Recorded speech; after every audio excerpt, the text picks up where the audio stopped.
朋友们，你有没有经历过这种情况？跟熟人聊天，跟朋友吃饭，谈笑风生，妙语连珠，什么梗都接得住。可一旦到了关键场合，例如会议室里突然被点名发言，所有人的目光一下聚过来，或者你和那个特别喜欢的异性坐在一起，心跳加速，手不知道往哪儿放，脑子里那些准备了好几天的话，一句都想不起来了。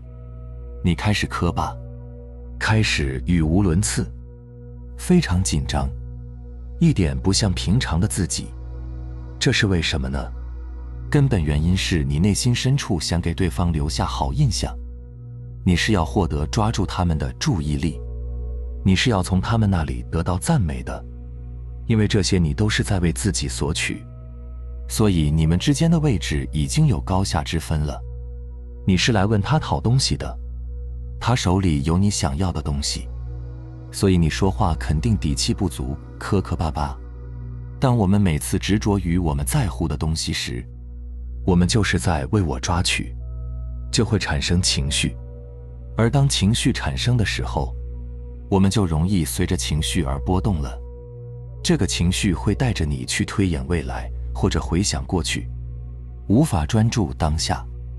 那怎么去解决这个问题呢？有2个方法。第一就是把为我抓取换成利他。别小看这句话，它不是一个道德口号，它是一个立竿见影的状态切换。人在什么时候底气最足？当然是利他的时候。你为什么会紧张？还不是因为你只考虑自己，自己的内心戏太多，被大脑逼迫的不停思考，不停的二元对立，不停地算计着自己的利益得失，遇到自己喜欢的人不敢争取，看到待遇好的单位不敢投简历，看到好机会不敢辞职创业。你看，混得很惨的人基本都是一个样子，从来没有想过自己能为别人带来什么。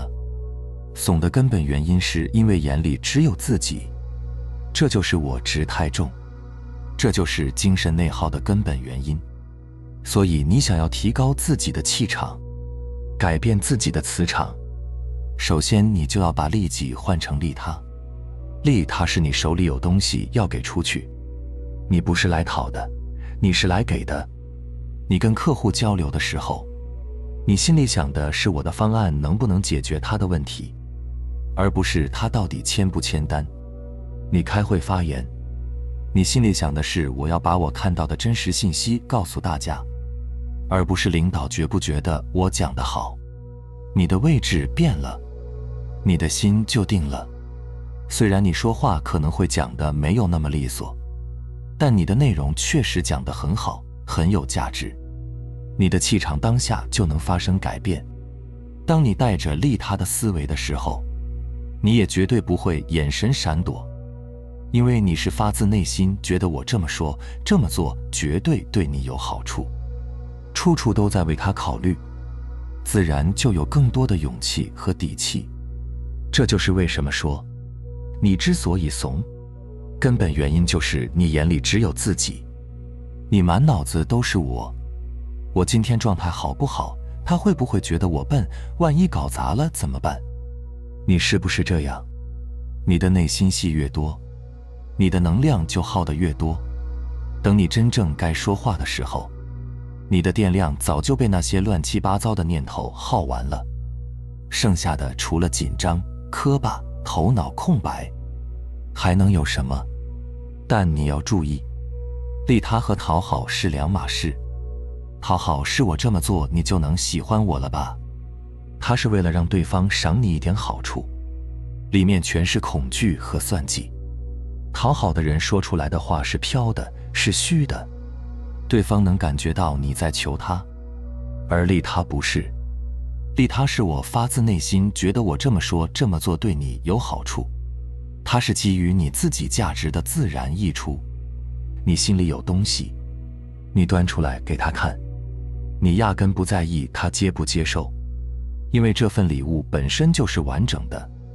所以利他的人从来不会眼神闪躲，因为他问心无愧，他知道自己手里这个东西有价值。就是这样，当你把焦点从我能得到什么换成我能给你什么的那一刻，你内心的那股劲瞬间就变了。气场这个东西不是装出来的，它是你心里那个位置的外显。你是站在下面仰着头讨要，还是站在上面俯下身给予？根本不需要你说话，你的眼神，你的语气，你的动作，你整个人散发出来的那种磁场就替你说了。第二个方法就是寻找当下的自己，也就是多出一个知道，多出一个清明。为什么你跟相貌平平的异性，或者在一些非正式的场合说话，往往能幽默风趣？因为你无欲无求。我们都知道，紧张的时候，深呼吸可以大大缓解我们的紧张感，能让我们放松下来。但是你可能不知道，呼吸的真正作用，其实是帮助你确认你的本体存在。你吸气的时候，空气从鼻腔进入胸腔，你的胸口在起伏，你的腹部在膨胀。这个感受是不是真实的？是不是就在此时此刻？好，就在你感受到呼吸的那一秒钟，你有没有发现一件奇怪的事？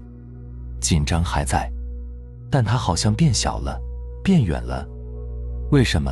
因为你不是紧张本身，你是那个知道自己在紧张的存在。也就是说，深呼吸并不会消除紧张感，但是它会让你意识到你完全不必消除紧张，因为你是凌驾于紧张这种情绪之上的那个存在。你不再跟你的情绪纠缠在一起，你的心拉回到当下的那一刻，情绪瞬间就从主角变成了背景。它还在那儿，但它已经不是你全部的世界了。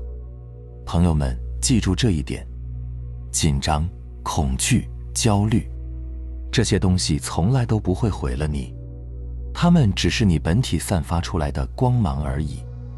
你专注呼吸的当下，感受到本体的当下，就代表了你接纳了这些负面的情绪。所以快乐重要还是难过重要？其实它们一样重要，因为我们的业力习气，我们的执着扭曲了情绪的光芒，让它变成了烦恼。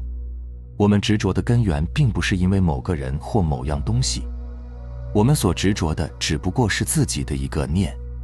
你看，如果你今天遇到了一件让你非常不开心的事情，你是不是每当回想起这件事的时候，情绪就特别不好？但是你没记起它的时候，你的情绪并未受到干扰。那你回想起的是不是你的一个念？你执着的是不是你的一个念？所以出现任何一种情绪，都是因为你并未凌驾于大脑之上。因为你永远都有选择，你可以选择不安于现状，你也可以选择起另一个念。任何情绪的本质都是一种内心的光芒，它在试图告诉我们，我们的生活正在经历着什么，而我们要做的就是回归自我，和各个情绪建立良好的合作关系，变成情绪的观察者。当我们能把心拉回到当下的时候，情绪瞬间就从主角变成了背景，你的心也就会越来越平静。就算再有涟漪，你也能够平和地接受。我们内耗的根源就是心里戏太多。所谓言未出，结局已演千百遍；身未动，心中已过万重山；心未果，假想灾难愁不展；事已毕，过往仍在脑中演。你有没有发现，我们今天绕了这么大一圈，其实就说了两个词，一个是利他，一个是当下。对外把我要变成我给，对内把我是情绪变成我观察情绪，就是这么简单。你千万别小看这两句话。人这一辈子之所以活得累，活得怂，活得拧巴，根源就是站错了位置。站在索取者的位置上，就得看别人脸色；站在给予者的位置上，就能挺直腰杆。站在情绪的位置上，就被它牵着走；站在观察者的位置上，就能看着它来，看着它走。记住，你永远都不是那个紧张的人，你是那个知道自己在紧张的人。你能意识到自己紧张，这个意识到本身就已经跳出来了。你不是情绪，你是情绪的主人。你不是风浪，你是那个看海的人，而这就是你本来的样子。明白了吗？好了，非常感谢你能看到这里，希望能对你有所触动和启发。我们下期再见。